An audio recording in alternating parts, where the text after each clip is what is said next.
Bismillahirrahmanirrahim. Assalamualaikum warahmatullahi wabarakatuh. Ibu Bapak, para mahasiswa saya cintai dan saya banggakan, alhamdulillah pada malam ini kita bisa bertemu dalam proyek ya, uji coba kuliah online ya. Nah, tadi waktu kita kuliah ada yang minta sumber-sumber berbahasa Arab. Nah, ini saya kirimkan ya sumber-sumber berbahasa Arab itu. Ini ada Hamdun ya, Dr. Hamdun ini menulis buku sebanyak 746 halaman ya. Bab pertamanya ini kita klik aja. Ini Manhajul Bahs fil Iqtisadil Islami Dirasatan Nazariyatan. Jadi ini kalau diterjemahkan ke dalam bahasa Indonesia kurang lebih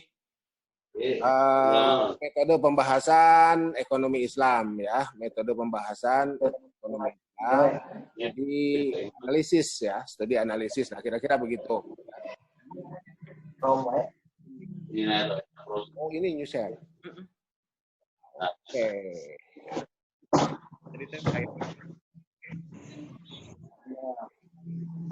Coba sekarang lihat.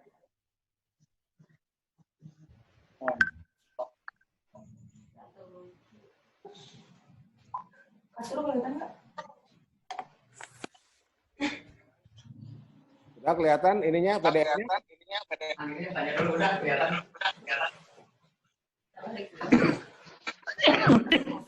COVID-19. Ini kita besar ya.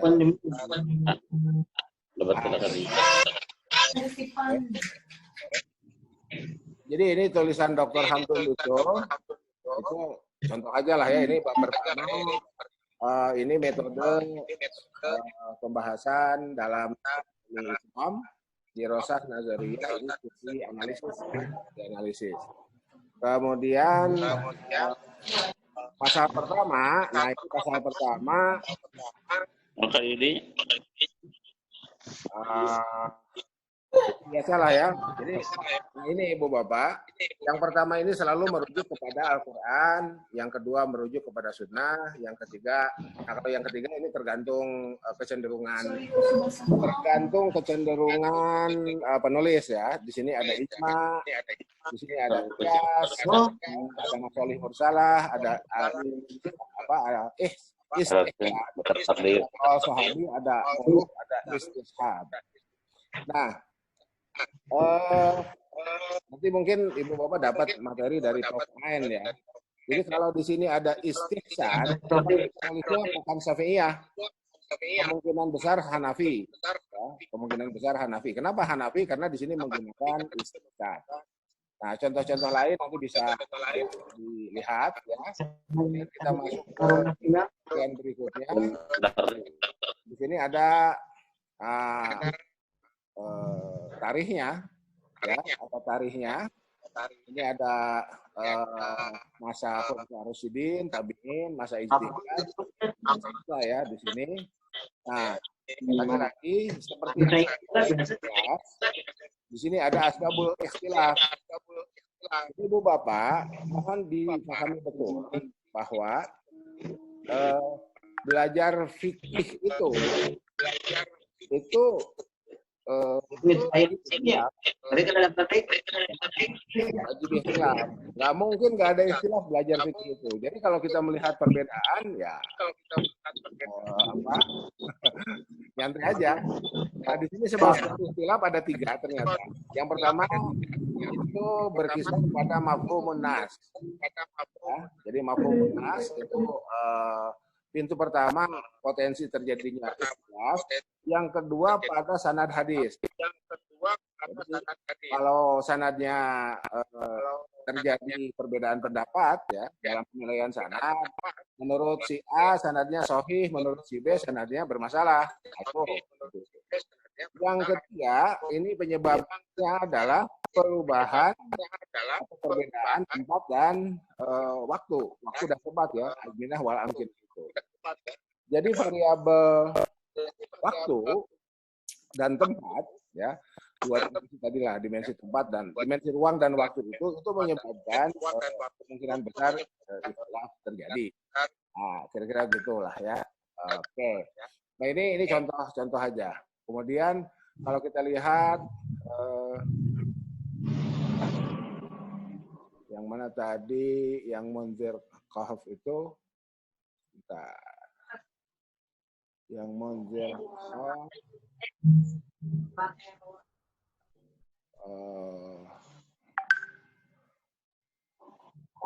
oke, yang Munzir Kahf,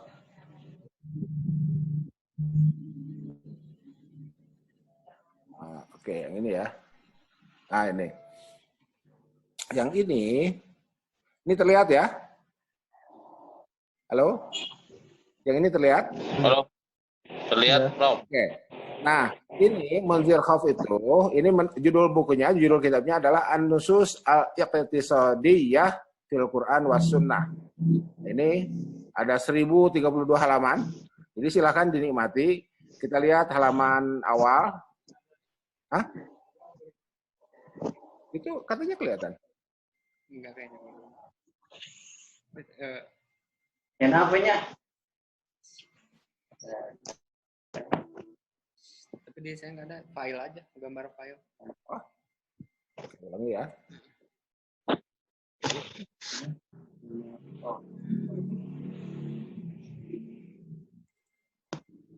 Kalau itu pasti ada kalau gitu. Ini kan An-Nusus Al-Iqtisadiyah. Coba dilihat. An-Nususul Iqtisadiyah. Kita mau dibaca. Kalau kita semua An-Nususul Iqtisadiyah tuh. Nah, itu ya. Ya bisa bahasa maksud bisa, cuman kita nggak bicara bahasa lah ya, gitu ya. Minal Quran was sunnah, minal Qurani was sunnati, ya, minal Quran was sunnah, apa lah. Mana? Baca ya, tampil ya di layar ya. Oke, tampil di layar, oke. Ya, tampil. Nah, berikutnya kita lihat.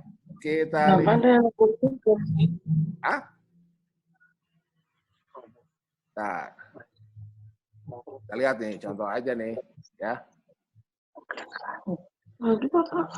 Tidur. Nah, di sini ini halaman 36 ya. Far'ul awal ad-din wal iqtisad. Jadi ini ya, bagaimana hubungan antara agama dan ekonomi. Di sini disebutkan bahwa ekonomi adalah bagian dari perkembangan manusia, ya. Jadi yang namanya selama di situ ada manusia, maka di situ ada aktivitas ekonomi. Nah, yang kita bisa soroti ini nih, allazi huwa majaluddin. Nah, jadi Munzir Kahf itu membuat frasa, membuat narasi bahwa aspek ekonomi dalam kehidupan manusia itu adalah aspek agama. Aspek agama. Oleh karena itu yang keduanya adalah di sini memunculkan kaidah-kaidah, ketentuan-ketentuan terkait dengan tujuan umum, ya, tujuan umum iqtisadi, ya, tujuan umum ekonomi. Ibu Bapak, saya sedang menulis artikel mengkontestasikan apakah tetap kita akan menggunakan istilah ekonomi atau iqtisad. Karena ternyata kalau kita baca bukunya Bakir Sadar itu apa istilahnya? Bakir Sadar itu menolak menggunakan istilah ekonomi yang berasal dari oikos nomos itu. Ya. Nah, ini ada fakroh pertamanya ini al-ibadah wa syukru ya. Nah, ini ya. Yang kedua subnya at-ta'abbud lillah fis suluk al-iqtisadi. Nah, jadi balik saya ulang lah ya. Kehidupan kita itu kan hayatuna kulluha ibadah termasuk. Jadi kan kita ini kadang-kadang suka sekuler dengan sendirinya. Ya, ibadah itu di masjid, ibadah itu ritual gitu ya. Sementara di luar masjid itu bukan ibadah. Nah, sebetulnya kalau untuk kategorisasi itu sah-sah saja. Tetapi yang harus kita pahami adalah mindset atau frame berpikir kita kenapa kategorisasi itu dilakukan. Jadi ibadah mahdoh kita bisa membuat narasi bahwa itu adalah ibadah dalam arti sempit. Ibadah dalam arti luas, apapun, seluruh aspek kehidupan kita adalah ibadah. Oke, kita loncat dulu melihat contoh apa yang ditulis oleh Monzir Khaff ini terkait dengan ini, ya, terkait dengan ini. Jadi, oke, ayat Qur'annya apa sih? Nah ini. Al-yauma tujza, a'udzubillahi minasyaitonirrajim, al-yauma tujza kullu nafsin bima kasabat. Nah, itulah sebabnya ekonomi Islam itu adalah, kalau kita masih menggunakan istilah ekonomi ya, jadi mungkin responsibility economics, ekonomi yang harus dipertanggungjawabkan. Jadi kehidupan kita itu ya kita punya sumber normatifnya. Jangankan beraktivitas dalam arti yang luas ya, berbicara saja. Ini apa yang saya sedang bicarakan ini, ma yalfizu min qaulin illa ladaihi raqibun atid. Kan begitu. Apa yang kita ucapkan, apa yang kita lakukan itu pasti dicatat. Untuk apa? Untuk dipertanggungjawabkan. Nah, ayat ini di sini ada tujza kullu nafsin. Jadi ingatlah pada suatu hari kita akan dimintai, kita akan dibalas bima kasabat, apapun yang kita pernah kerjakan di dunia ini. Oke, ini ada dalam surat Ghafir ayat 17. Oke, kita lihat ayat berikutnya. Nah ini, wa anna laisa lil insan illa ma sa'a wa anna sa'yahu saufa yura summa yujzahu al jazaa aufa. Jadi manusia itu, kalau menggunakan ayat ini kita tafsirkan, terjemahkan secara harfiah, kita hanya akan menerima apa yang kita kerjakan. Apa yang kita kerjakan. Kita akan menerima balasan di akhirat nanti untuk apa yang kita kerjakan di dunia. Wa anna sa'yahu saufa yura. Nah, yang ini ya, yang ini. Wa anna sa'yahu saufa yura ya apapun yang kita lakukan, kita akan melihatnya. Jadi kalau kita pernah mohon maaf ya, pernah meleng, pernah melakukan apapun lah ya, yang tidak sesuai dengan tuntutan syariat, itu kita akan melihatnya, ya. Nah, summa yujzahu jazaa'al aufa, kemudian kita akan dibalas dengan balasan yang sempurna. Nah, ini. Nah, kalau ada pertanyaan, Pak Anton kan Tuhan Maha Pemurah, ya itu urusan lain. Ya, itu urusan lain. Oke, ini contoh lah ya, contoh. Surat apa itu, Pak? Ini An-Najm. Ghafir. Ini yang ini. Enggak, Ghafir yang atas. Oh, yang atas. Ini Ghafir nih. Ini Ghafir ya. Nah, kalau ini yang kedua, ini. Ya. Ini kan tadi sudah saya kirim di grup ya. Halo? Iya, Pak. Halo. Nah, ini kemudian ini Surat An-Najm. Qul inna sholati wa nusuki wa mahyaya. Nah, ini doa iftitah lah ya. Doa iftitah itu ternyata itu adalah surat Al-An'am ayat 162. Ini ya doa iftitah. Ini ternyata surat Al-An'am ayat 162 gitu. Jadi sholat. Nah, di sini ini mungkin contoh ibadah mahdoh ya, nusuk. Ya, nusuk itu ibadah mahdoh tetapi dalam bentuk ibadah badaniah, bergerak dari satu tempat ke tempat lain. Ini akar katanya sama dengan manasik, ya, nun, sin, kaf. Sholati, wa nusuki, ya, itu seperti itu. Makanya kalau sholat disebut ibadah sholat, tetapi kalau haji disebut manasik haji. Nah, itu ya. Jadi ya hati-hatilah menggunakan kosakata, jangan sampai nanti kita ketukar-tukar. Meskipun boleh jadi nanti ya kita akan menemukan jadi ini interchangeable konsep ya, bisa saja interchangeable konsep. Jadi ketika broad konsep itu di manajemen strategik ya seluruh aspek kehidupan kita itu ibadah. Tapi kalau narrow konsep ya nanti ada pembagiannya ya, ibadah muamalah. Nah, kan seperti itu. ternyata muamalah juga bisa lebih sempit lagi. Tidak hanya muamalah pakai rubu kan, ibadah, muamalah, munakahat, jinayat dan seterusnya. Nah, muamalat yang terakhir saya sebutkan barusan itu adalah aspek ekonomi, ya. Kalau muamalah dalam arti luas, termasuk munakahat, termasuk jinayat, termasuk dusturiyah dan lain sebagainya, itu berada dalam coupling muamalah dalam arti luas. Oke. Oke. Nah, kemudian yang ini surat Al-An'am ya, yang ini surat Al-An'am. Nah, kemudian di sini ada nas-nas yang menurut Manzir Khauf ini khusus terkait dengan kegiatan ekonomi ya. Dan nah ini ya. Ini ada hisab nih ya. Oke. Kita lihat ini al-mutaffifin ya, al-mutaffifin, wailul lil mutaffifin alladzina alladzina idzaqtalu 'alan nasi ini ya, alladzina idzaqtalu 'alan nasi yastawfun wa idzaqalum dan seterusnya. Di mana hisabnya? Di mana hisabnya? Ini ala yazunnuna ulaika annahum mab'utsun liyaumin azim. Nah, ini mab'utsun liyaumin azim. Ini kalau kita menggunakan teori munasabah baina ayat, kita kembali ke atas. Ini al-yauma tujza. Pada hari di mana masing-masing individu diri ini nafs itu akan dibalas dan kita kemudian hubungkan munasabahkan dengan annahum mab'utsuna liyaumin azim. Di sini ada yaum, di atas ada yaum. Gitu. Jadi makanya di sini disebutkan, mana tadi?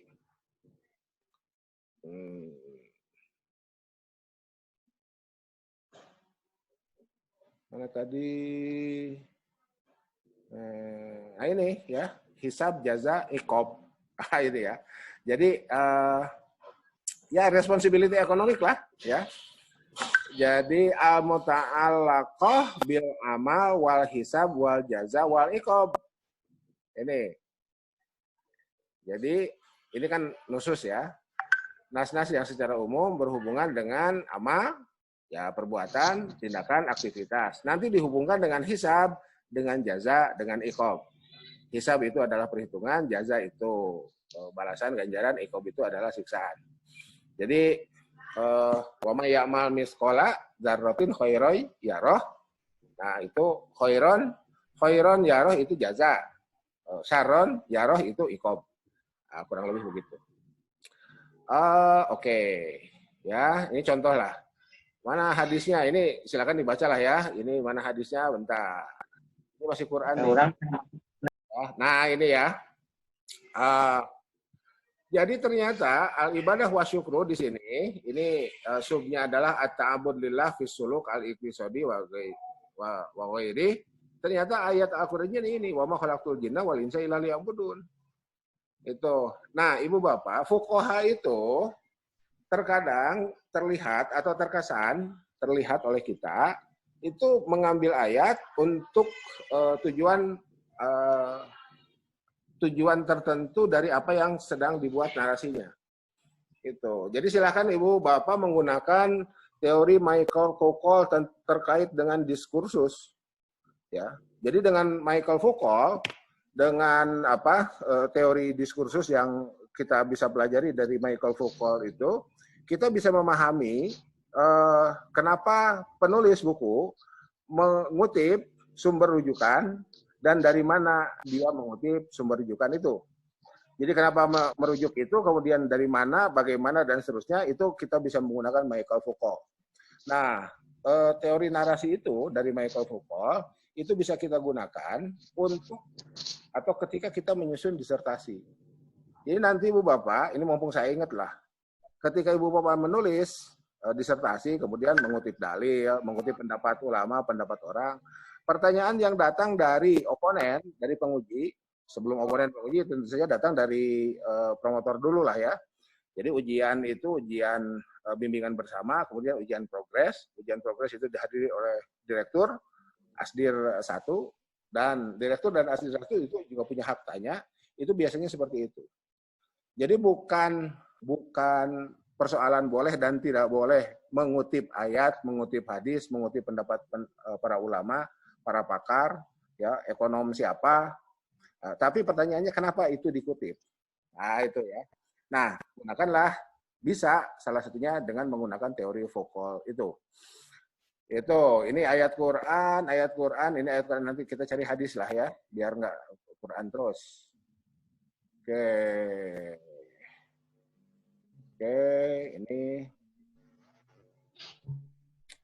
ini ayat Quran, hadisnya mana ya? Jadi Ibu Bapak ternyata kalau Ibu Bapak nanti ketemu di mata kuliah lain dan merujuk kepada pendapat Abdul Wahab Khalaf yang menyebutkan bahwa tidak lebih dari 10 ayat, ternyata ketika kita baca bukunya Munzirkhoff, ini ratusan ayat ekonomi itu, ya, ratusan ayat ekonomi itu. Ya, contohnya ya ini, sampai sini saja sudah 34, ya. Jadi sampai sini saja ini sudah 34 ayat. Nah, hadisnya baru ini nih, ya. Hadisnya apa? Ternyata hadisnya ini. Adil amanata ilamani itamanaka wala tahun man khonaka. Ini ya. Ini ternyata hadisnya ini. Jadi hadis pertama dalam ekonomi Islam, kalau kita gunakan buku Munzirkhoff ini, adalah hadis yang menyatakan tentang kita harus menunaikan amanah itu. Adil. Jadi ini saya terjemahkan dulu, terjemahan secara harfiah ya. Tunaikanlah amanat itu untuk orang yang mempercayaimu, memberikan amanah itu kepadamu. Wala tahun man khonaka, dan janganlah engkau berkhianat kepada orang yang mengkhianatimu. Jadi nggak ada balas dendam. Wah, itu orang berkhianat kepada aku, nanti aku balas. Ya berarti kalau gitu sama aja. Ya Kak? Ya, kalau begitu kan sama aja. Kita membalas khianat orang yang berkhianat kepada kita balas kita mengkhianati, berarti kita nggak ada beda sama orang yang berkhianat itu. Nah, jadi ini kita lihat ya, hadis yang pertama yang dikutip oleh Munzirkhoff itu seperti itu. Kalau begitu, amanah itu profesional. Amanah itu mungkin bentuk lain dari jujur lah ya, atau mungkin jujur lebih luas dari amanah gitu. Jujur itu dalam pengertian yang lebih luas. Kemudian di sini ini kembali ke Quran.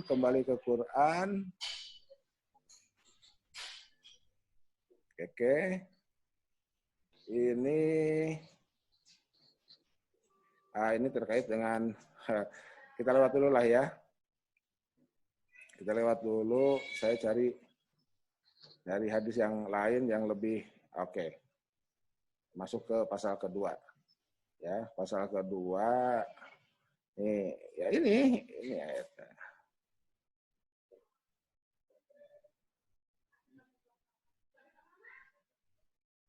Ini ya. Ini terkait batas ini ya, sepertiga. Sepertiga itu batas apa?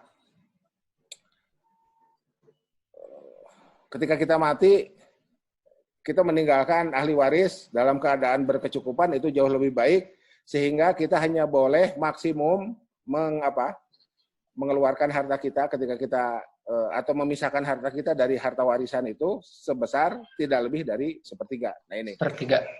Sulus ya. Ya. Bisulusi amwalikum inda wafatikum. Ya ini. Jadi ini. Nah, Ibu Bapak tolong cari di ekonomi konvensional apakah sistem kewarisan itu menjadi instrumen distribusi atau tidak. Ya. Saya tidak menemukan, ada tapi terlewat lah ya. Di bukunya Samuelson, di bukunya Menkyu terkait dengan sistem kewarisan sebagai instrumen distribusi harta kekayaan. Ternyata kalau kita lihat bukunya Munzirkhoff ini, sistem kewarisan kemudian wasiat atau apapun lah ya namanya, itu ternyata di awal-awal di nomor urut 55 ini sudah muncul hadisnya.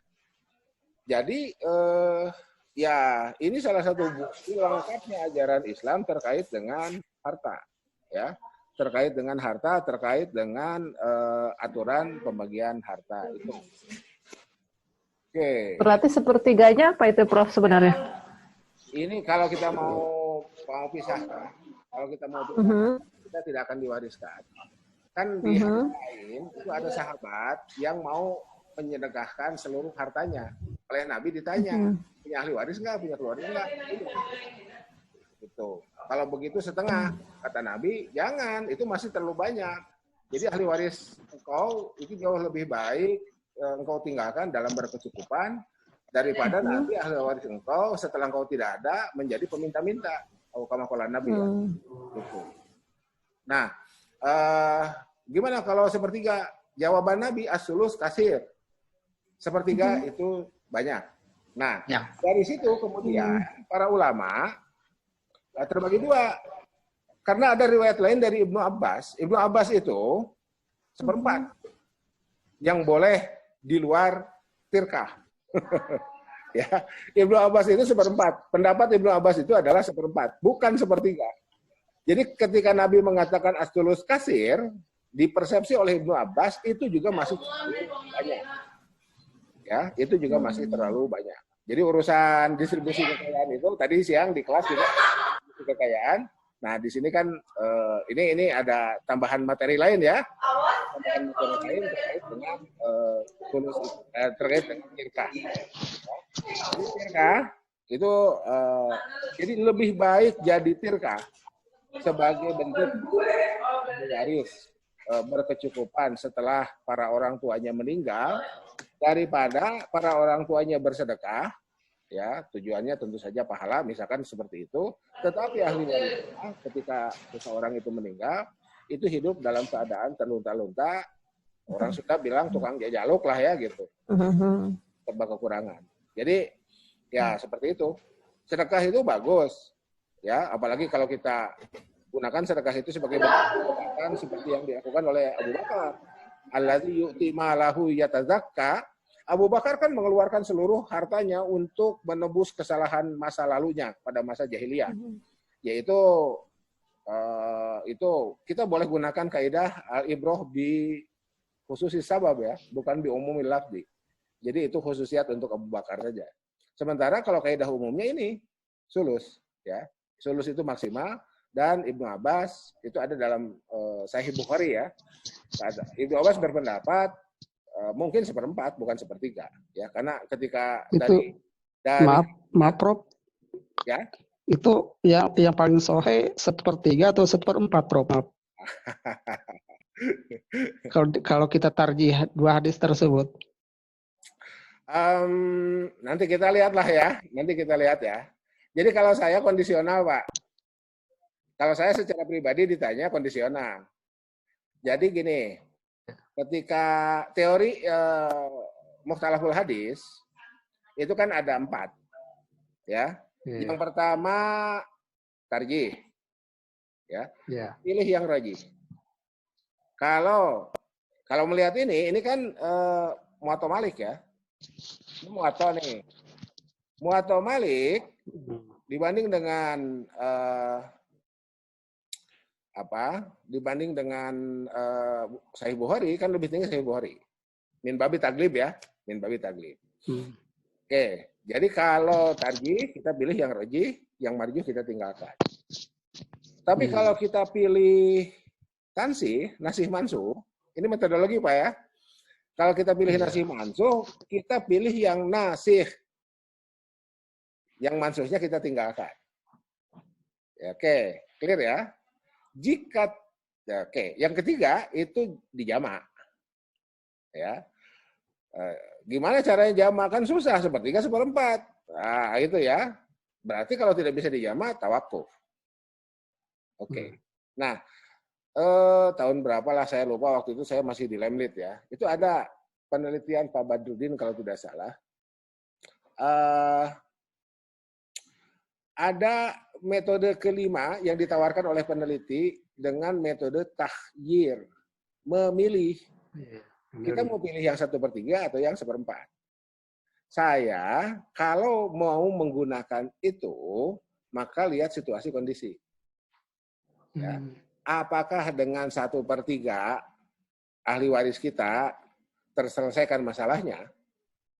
Ya, kalau terselesaikan bolehlah 1/3. kita tidak masukkan sebagai tirkah, kita keluarkan ketika kita masih hidup, sehingga berbentuk sedekah bagi kita, dan itu yang menjadi bekal kita. Yang tadi itu ya, yang tadi siang itu istigna. Istigna yatgo, berarti kita tidak yatgo karena kita tidak istigna. Buktinya apa? Kita mengeluarkan 1/3. Kan tadi kan 2,5% kan contohnya ya. Jadi angka-angka itu seperti itu. Nah, tetapi kalau dengan 1/3, ahli waris kita menjadi menjadi tidak terjamin. Nah, lebih baik pilih tafsir atau syarah Ibnu Abbas untuk as-sulus kasir. Nah itu, as-sulus kasir itu 1/3 itu masih terlalu banyak. Jadi kalau begitu gimana? Kata Ibnu Abbas mungkin 1/4. Gitu. Jadi kondisional aja Pak. Ya. Nah, yang begitu-begitu itu nanti mata kuliah studi naskah Prof. Aen akan memberikan panduan kepada kita bagaimana kita memilih metodologi. Ya, tadi kan kita bicara at-tufi itu siang itu ya, kita bicara at-tufi. Apakah kita akan berpegang kepada teks atau kita akan berpegang kepada maqasid? Maqasid dari mana? Maqasid dari teks itu. Jadi 1/3 atau 1/4 itu menjadi whatever the number ya. Jadi terserah angkanya berapa. Yang penting kebutuhan seseorang terpenuhi. Kebutuhan di situ termasuk kebutuhan yang mensedekahkan hartanya. Apa? Karena kan dia butuh bekal untuk kehidupan kembali di akhirat nanti. Ketika dia kembali ke akhirat, kan kita semua butuh bekal. Udah hidup di dunianya kadang-kadang belang kan gitu ya, misalkan begitu. Melihat ada ayat alladzi yu'ti malahu yatazakka itu dan itu dilakukan oleh Abu Bakar, ada contoh pertobatan dilakukan dengan sedekah. Nah, tapi kalau dengan cara begitu membuat istilahnya ahli waris kita menjadi bermasalah, maka sudah kita pilih Ibnu Abbas. Jadi kondisional aja Pak, ya kondisional. Oke, masih ada komen? Silakan. ini kok jadi serius begini ya kuliahnya ya. Pak Rijal, komen Pak Rijal. Oke. Kalau tidak ada kita lanjut lah. Lanjut sedikit lagi lah ya. Kita lanjut sedikit lagi nih. Kita ngambil contoh aja Pak, Bu. Ya. Mana?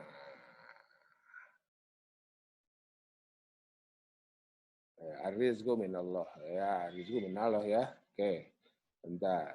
Ya begitu rizqu. Ini tuh udah sampai 79, 80 dan kebanyakan ayat Al-Qur'an. Ya. Jadi ya, mohon nanti dilihat ketika ada mata kuliah lain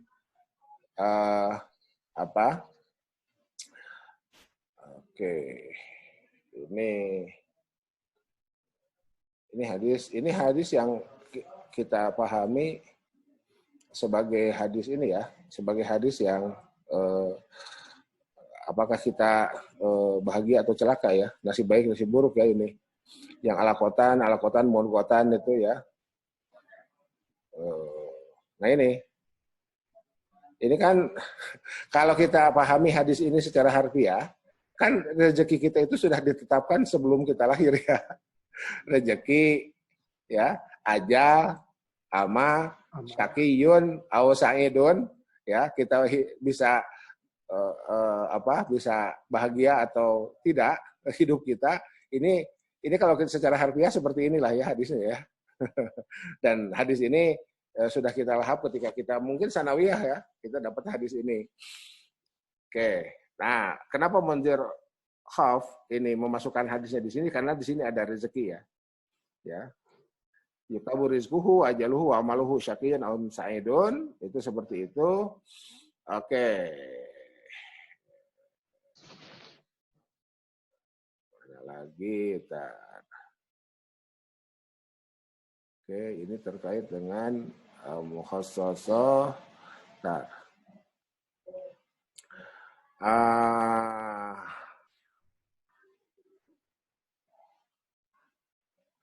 Ini ya. Ini hadis ternyata ya. Qalatil yahudu yadullahi maghlulah gulat aydihim. Ini ayat Quran. Ini ayat Quran sebetulnya ya. Oke. Nah, ini bukan ayat yang tadi ya. Ini wa ankihul ayyama minkum wasolihina. Ada nggak yang fawahidatan itu? Saya belum baca total ya, ini baru lewat-lewat aja gitu. Jadi ingat lagi itu karena tadi diminta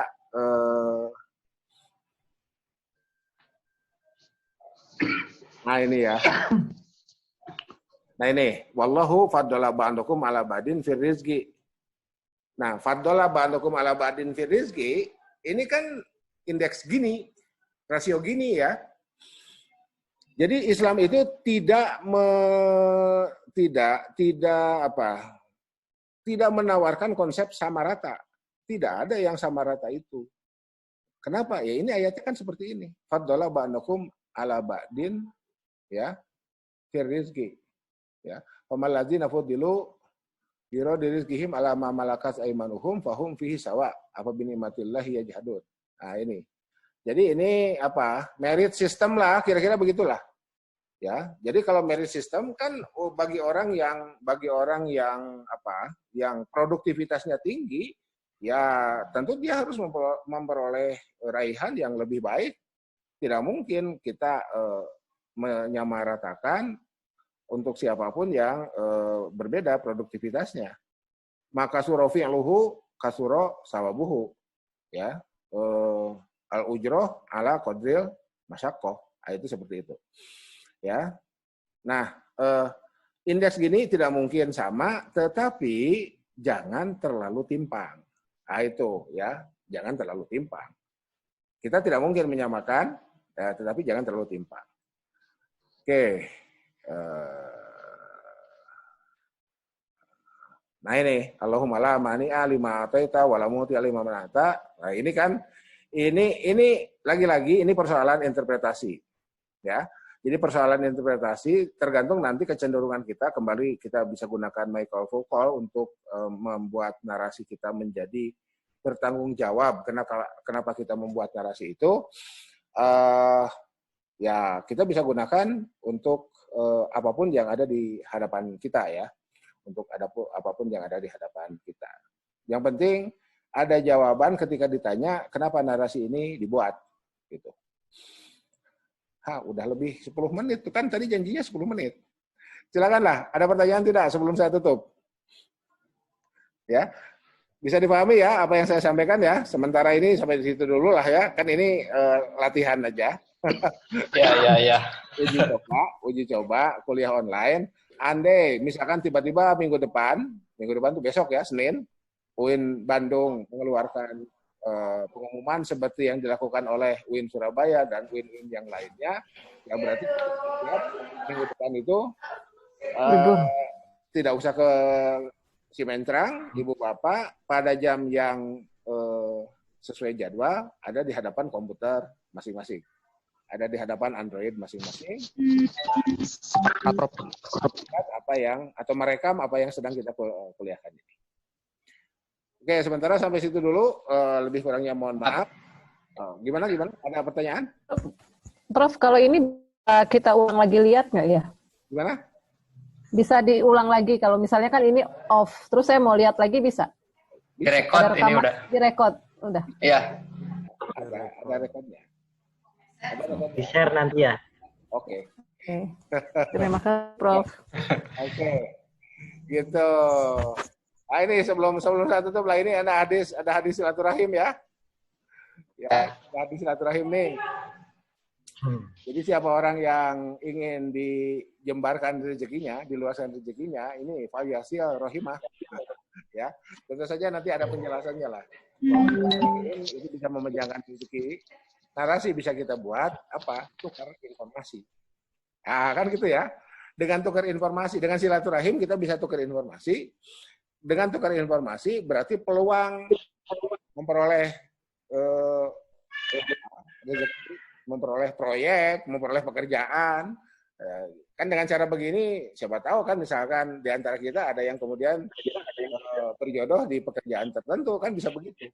Ya, itu seperti itu. Jadi silaturahim, jadi bukan bukan mekanistik murni silaturahim itu, tetapi di situ tetap ada proses sehingga siapapun yang terlibat dalam kegiatan silaturahim itu menjadi berpeluang untuk bisa memperbaiki kualitas hidupnya di dunia ini sebagai bekal kehidupan di akhirat nanti.